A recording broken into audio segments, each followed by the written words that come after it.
I'm Dr. Sarah Erickson. I am an assistant professor of communication at Trinity University, and I co-direct Women and Gender Studies. I've been involved in gender activism since college. My good friend in college and I started a group called Out Princeton. I'm not sure if it's still active, but it was sort of a grassroots organizing group to sort of change the culture around how we talk about sexual assault.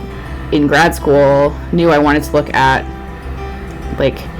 gender-based violence, which got me into the broader sort of academic area of looking at gender studies. Something that's unique about women in gender studies as a field is that it's, besides sort of being interested in studying the topic and learning what we can and having these theoretical discussions, it's also very much interested in the material realities of people's lives and how we can make them better. WAGS is an interesting minor because we have, it's primarily an academic program.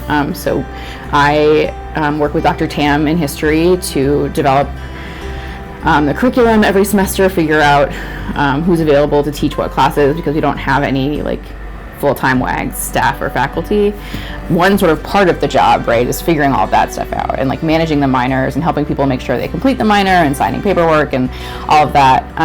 But we also are responsible for a fair amount of programming on campus that provides a space for talking about gender and intersectionality. I really love that we provide a space for people to talk about something that is meaningful to their everyday life.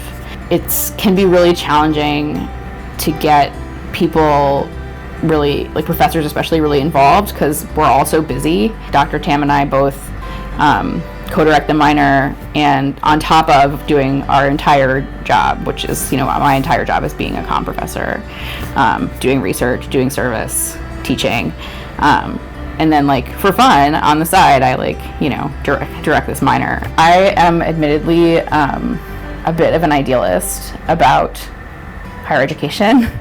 I think that our job as professors is to help students obviously be successful in the world, however they define success, but also to be critical thinkers who are engaged citizens. WAGS, I think, is a space for me that is all about that, about sort of making the world better, which I realize can sound very sort of naive, but I feel if I don't hold on to that, then what am I doing here? It's probably where I find a lot of meaning in my job.